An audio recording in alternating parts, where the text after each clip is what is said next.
You want to complete? You want to go on with the show? Or have you had enough? Why don't we can let the audience decide. No,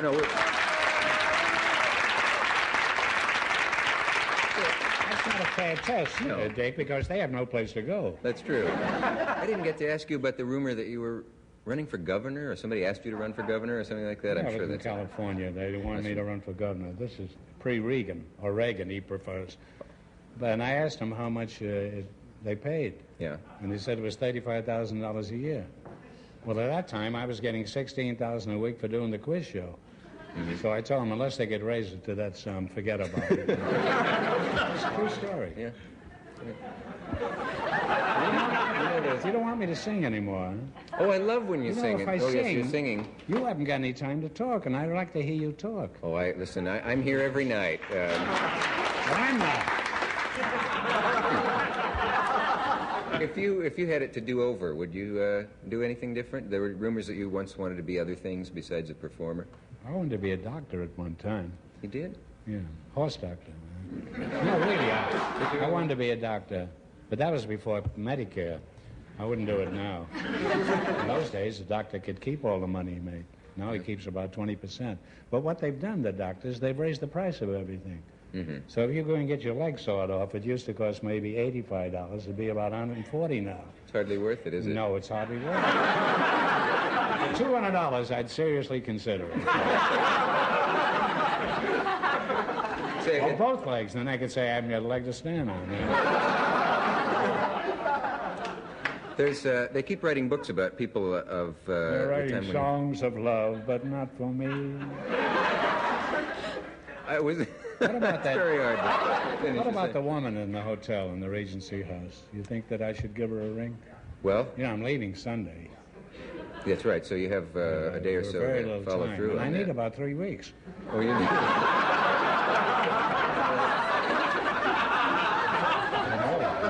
Is this a constant in your life? Women accosting you like that? Yes. Yeah. Mostly elderly women. The young ones are smart. They know there's nothing going on there. They just... And it's funny, hard to tried to make the stage manager a little while ago. When I found out he could count up to 10, I said, that's the boy for me.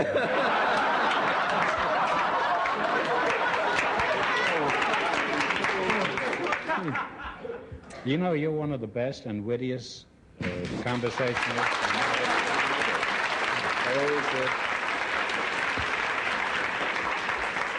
I always thought you were. Speaking of the I wasn't speaking of anything. I'm talking about an old broad in the hotel. But I'm sure she appreciates it. She's very rich, she told me, too. Well, that puts it in a different light. Yes, it does. Yeah. I don't know if I'd get any of it. I mean, of the money. I knew that was an incomplete sentence, and I got that from a judge a few weeks ago. Really? An incomplete sentence? Yeah. Was there much... But he said, don't worry, you'll be back. May I ask a question? You know, it's all right with me. I know. You know the Times interview you gave? Yeah. And you talked about everything from mortality to... God's angry man. Yeah, yeah. And I got a lot of mail on that. I wondered about that. Do you know that I have a book in the Congressional Library in Washington? Did you know that? Well, it's a book of letters that I wrote. Yeah, your book of letters. Letters that you were included in the letters, and Fred Allen and Thurber and T.S. Eliot and Benchley and practically every notable in America. I didn't actually get into the book, but I have letters from you. But I just missed the book somehow. I have letters from you, which are much better than mine.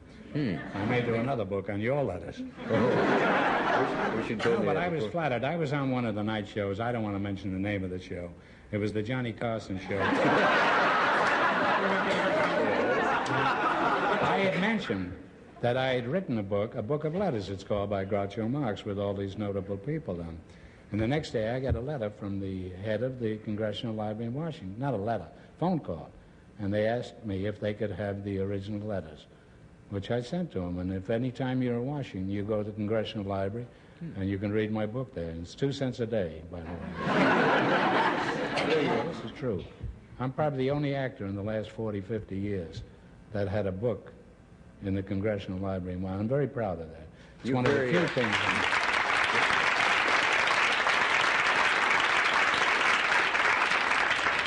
You know, you're very highly regarded among the literati. It's not that you write well for an actor, but that you write well for anybody. I wrote for an actor a few weeks ago, but he didn't come on. No, I guess you'd call what you'd call a self-made man, which is a sad description of a man. You know, I didn't finish public school, and I've written 5 books, and I've won the library in Washington. Yeah. And they say, you know what they say, self-praise is no praise. Well, let's forget this and get on to something dirty or obscene. Or is it the same thing? It used to be. No, Speaking of letters, I've had 3 letters from your friend Harry Ruby in as many days. He's a congenital idiot. And a compulsive letter writer. He is. Harry Ruby is the great songwriter also. I thought I'd slip that in. He's a great friend of mine, too. Oh. And he's written virtually all the songs that I sing. Lydia is one of the few songs that I sing that he didn't write. I would like to sing Father's Day, which he did write, but apparently we have no more time.